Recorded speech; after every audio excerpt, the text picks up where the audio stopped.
Welcome to this exclusive interview on NaijaTrends TV, where we bring you insightful discussion on Nigeria's biggest story. Today, we take a moment to reflect on the life and legacy of Pa Edwin Clark, a towering figure in the Niger Delta who struggled for justice, resource control, and political representation. His passing has left many wondering, what does this mean for Niger Delta future?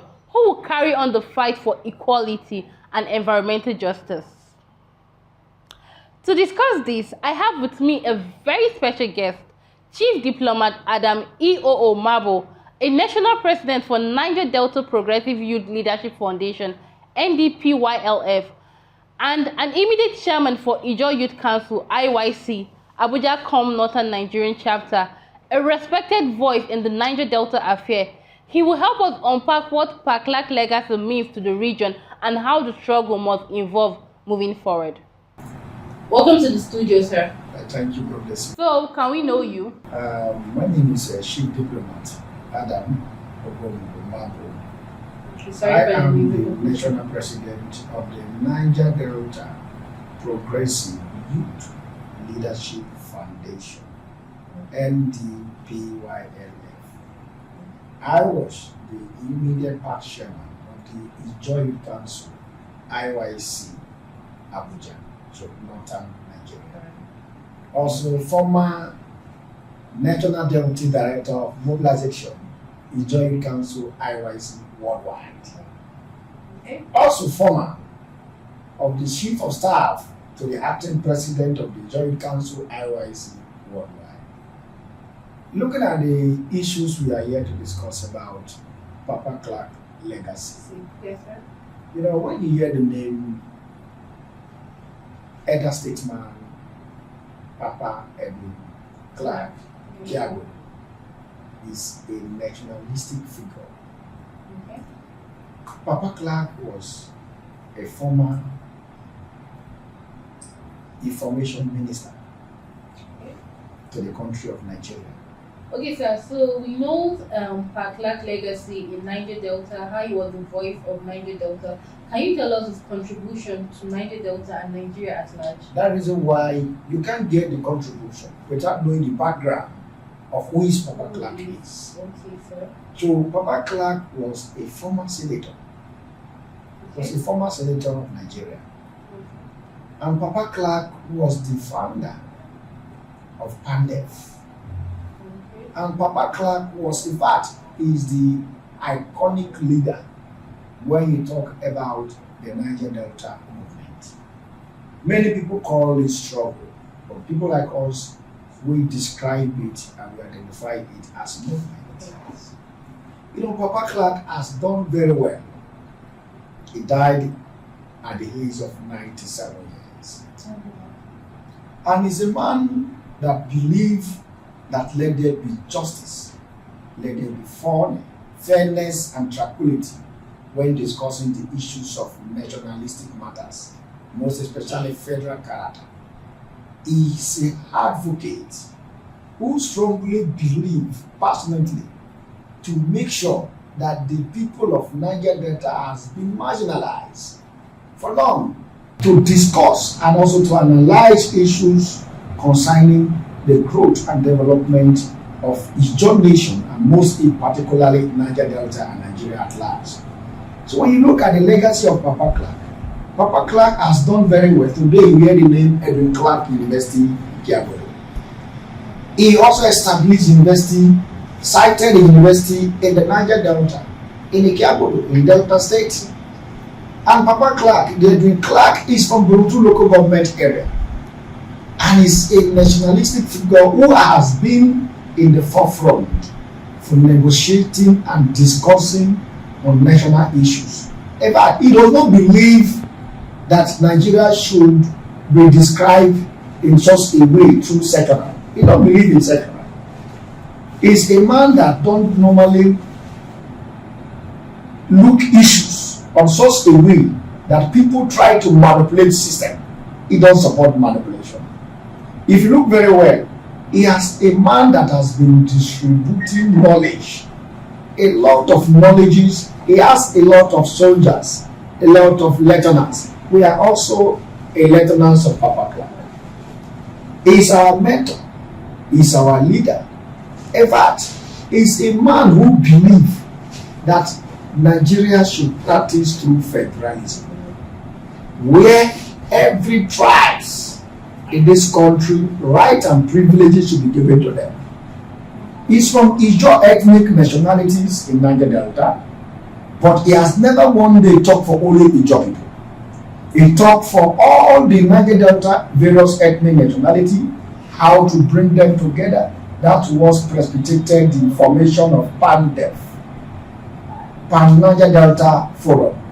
And if you look at the PANDEF encompasses all ethnic nationalities from the Niger Delta. And he also introduced South leaders because he's from the southern part of Nigeria, which is from the South geopolitical zone. So Papa Clark has been an embodiment of knowledge who has doing one way or the others to make sure that the Niger Delta that has been marginalized for several years should be acknowledged. Government should pay more attention to their needs. When you hear about the issues of Niger Delta crisis, Niger Delta youth restiveness, he came up and stand firmly as an elder statesman who believed that justice is the answer to every oppressed person.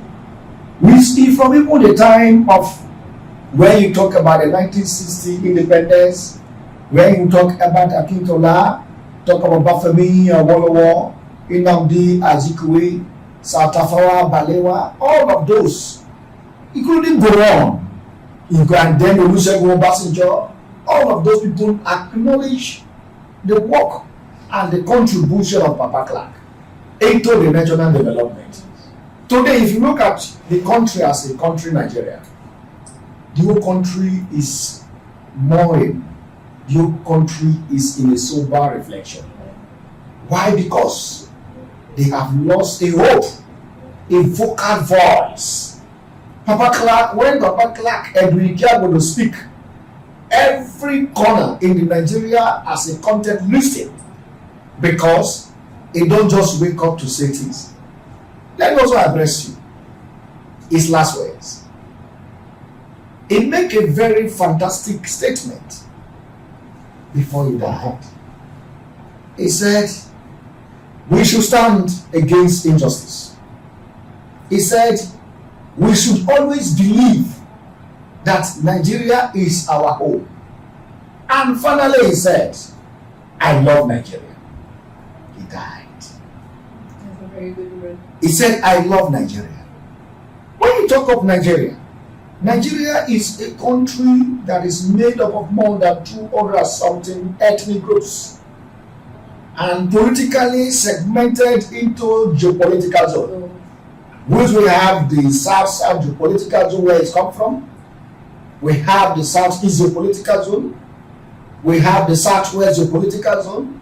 And we also have the North Central geopolitical zone, the Northwest geopolitical zone, and the Northeast geopolitical zone.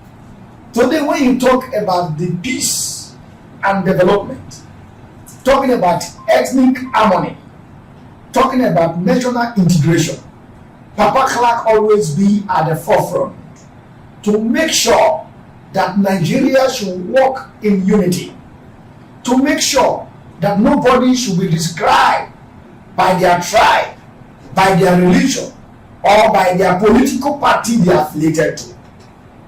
He's a man who always believed that everybody's rights and privileges in this country should be given. And that's why we are talking about Papa Clark today. The legacy are voluminous to the extent that you cannot describe Papa Clark in one way. He's a man with different colors. A man who is passionate about the country of Nigeria. What pained me so much, I met him last upper week as a father and son. In the process of our discussion, and he makes something very clear. He said he wants to see Nigeria of our dream before his death.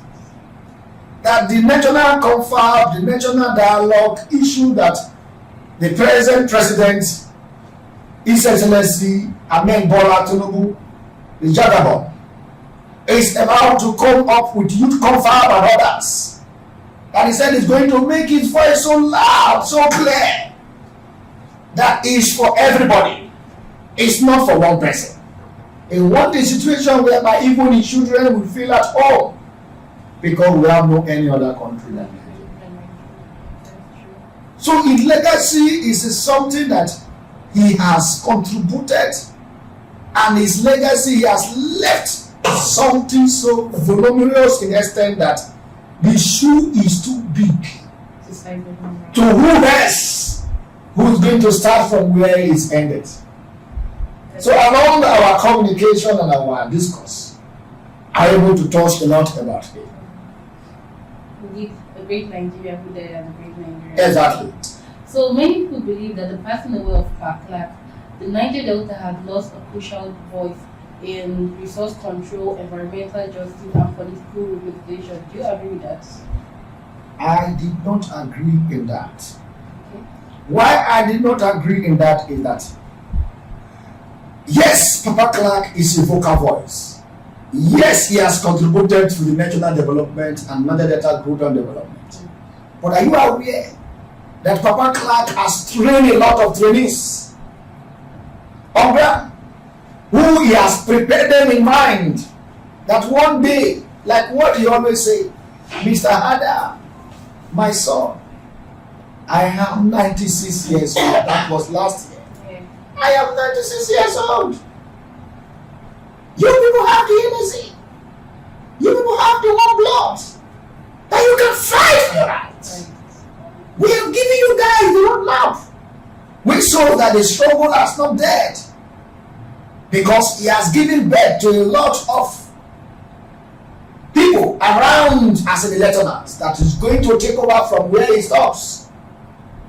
And let me also tell you, he is a strategic director to the struggle. He is there today. Yes, it's a blow, it's a big blow to his young nation, Niger Delta and Nigeria in particular.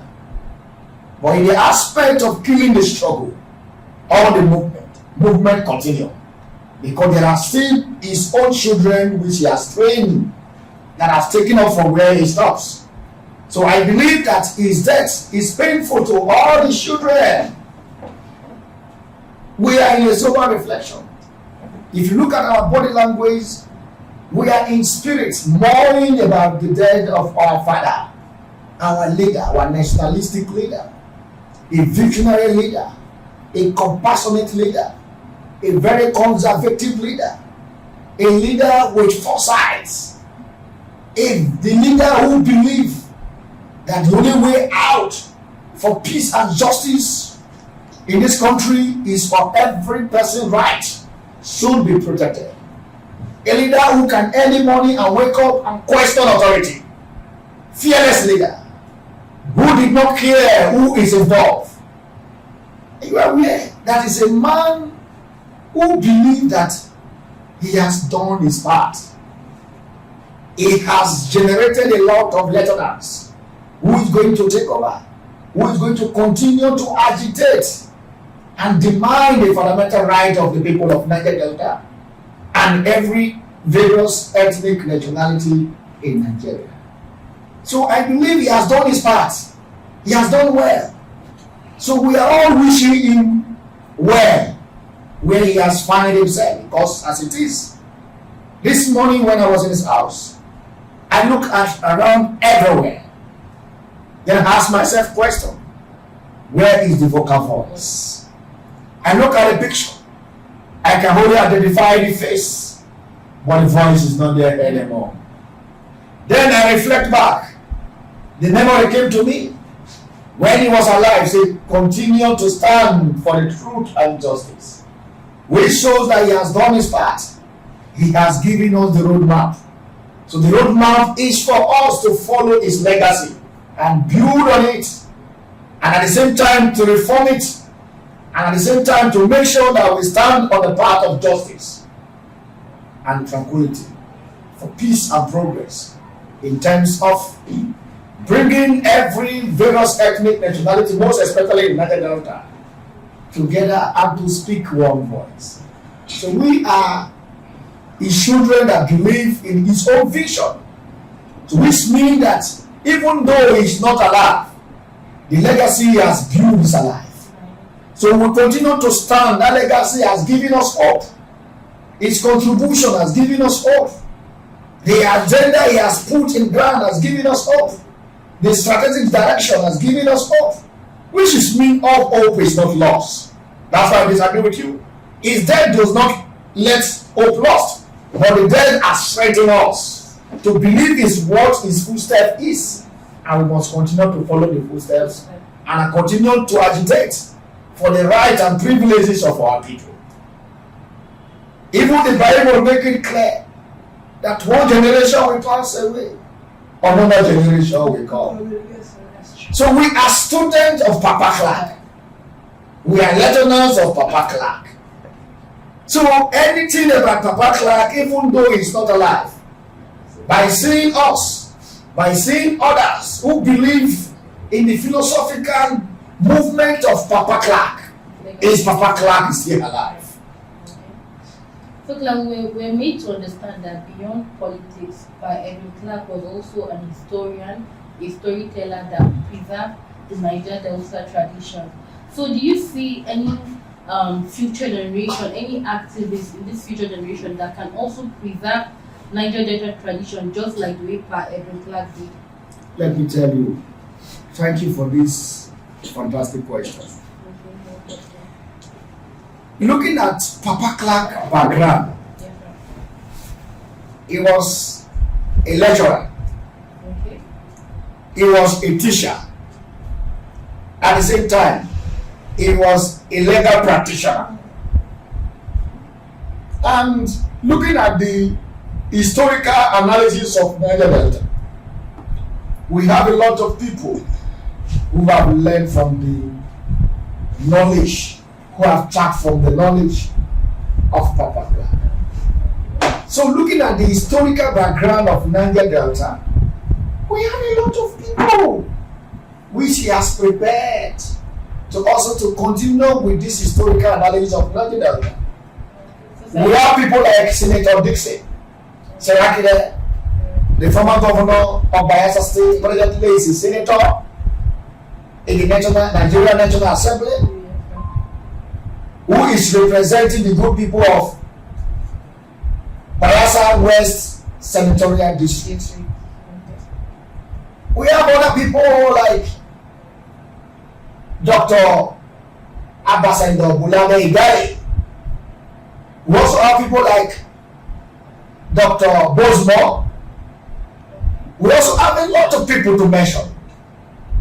I believe that these are people who have been in the process of learning under the tutelage of Sir Papa Edwin Clark, which I mean the culture, the background of our people, the historical culture, the historical life of our people has not dead, because Papa Clark wrote a lot of books about the history of Niger Delta. So those, any area you go and you don't understand, you go back to those books and get the reflection of the direction, which is mean he has prepared well even before his death. So which means that the struggle, the movement is still continuing, because there are people who have prepared themselves to follow the footsteps of Papa Clark. So the tradition and the historical analysis of our people is well prepared to be protected in order to build in the legacy of my father, my daddy, my leader, and the Iroko. We call him Iroko. The Iroko, I told something. Immediately he called my attention about his death. I wrote, I said the Iroko has befallen. Immediately I mentioned the Iroko has befallen. More than 5,000 persons have used that word Iroko in their countless messages. Because those who know the meaning of Iroko mean that a strong tree that cannot be pulled out has befallen. Untouchable tree. A tree that nobody can intimidate. That is local. Has befallen. Which means that the legacy are there. And I believe strongly. For instance now, till today, people are still talking about late Major as Jasper Adakabo. Is one of the Ijourner journalists. He has died for more than 20-something years. But the legacy is still there. People are still talking about 50-something years, 50-something years. People are still talking about as Jasper Adakabo. That is called legacy. Because Pa Edwin Clark has done well for the good people of Ijaw Nation, Niger Delta, and Nigeria at large. When you look to the condolence message from His Excellency Ahmed Bola Tinubu, GCFR, it described Papa as a man who is passionate, that a man who believes to pursue his dream without giving up. The same thing I listened to Olusegun Obasanjo condolence messages. He also described it, he said, this is a man who has never given up on what is believed. And I look at the condolence message from former President Muhammadu Buhari. He described him the same tune. Former Senate President Bukola Saraki described him the same tune. Ibrahim Babangida described him the same tune. That shows that Papa Clark has won the heart of thousands of Nigeria.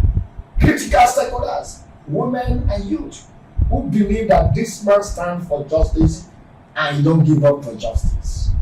So which means his legacy will stay forever. So in other words now, there are present and future generations that can continue to discuss about Papa Clark. Okay. So sir, do you see any emerging leader in Niger Delta that can fill in the void that Pa Edwin Clark has left? That's why I told you that we have. I've mentioned some names for you just now. Can you boldly mention people leaders that boldly fit in? Yes, and let me tell you, categorically. Yes, sir. His Excellency Senator Dixon Saraki can fit that position. Can fit the position of Papa Clark. Because I'm looking at the lieutenants of who are those who are working in the philosophical direction of Papa Clark. You understand? We also have people like His Excellency Dr. Goodluck Ebele Jonathan. You understand? Till today, Jonathan also has respect all over the world. Oh, yes. After served 6 years as the president of the country. So we have a lot who can fit that strategic position, that strategic voice. How Niger Delta people feel when you speak, the whole world listens. So I mean, the name I've mentioned, but few, there are others that can able to do what Papa Clark has built on. So in the light of his passing, what practical step should Niger Delta take to preserve his legacy, his contribution, and ensure that the struggle for justice continues, even in the absence of late Pa Edwin Clark? What the Niger Delta people can do to protect that legacy is Papa Clark believe in unity. So we must continue to unite ourselves as Niger Delta, irrespective of your ethnic groups, irrespective of your political party affiliation, irrespective of your culture. The most important part is that Papa Clark simply believed that what affects Ijaw man in the Niger Delta affects Urhobo man. What affects Ijaw man in the Niger Delta also affects Ishekiri, Anyoma, Bikwara, Efik, Ibibio, Ikwere, Ogoni, To mention but few. Isoko, Urobo, Obe. That to tell you that the unity of purpose is the strength of all to preventing and protecting the legacy of Papa Clark. So which I believe that those who are going to wear that shoe of Papa Clark legacy, they know that. They know that that is the secret of Papa Clark to become Iroko. Because he believed that justice is for all, not for one. He believed that one for all and all for one. That philosophy has been embodiment of his own philosophical movement. So anyone who has come into the feet of that Papa Clark must also wear that legacy of that shoe. And that shoe will definitely, the powers controlling the Niger Delta will also be part to support that personality. Thanks for coming to NaijaTrends TV to share a dedicated life of Pa Edwin, a life indeed well spent, a great Iroko of Niger Delta. Thanks for coming to share his life, his dedication, his work, and give us an insight on his life. Thank you very much for coming to the studio. Thank you. God bless you. To our audience, the fight for justice and diplomacy in the Niger Delta does not come to an end. It is a movement and it must continue. We have been doing this and will keep the vision alive. This has been an exclusive interview on NaijaTrends TV. Don't forget to like, share, and subscribe. I'm still your host, Farida Ojoma Mohammed. See you next time and bye for now.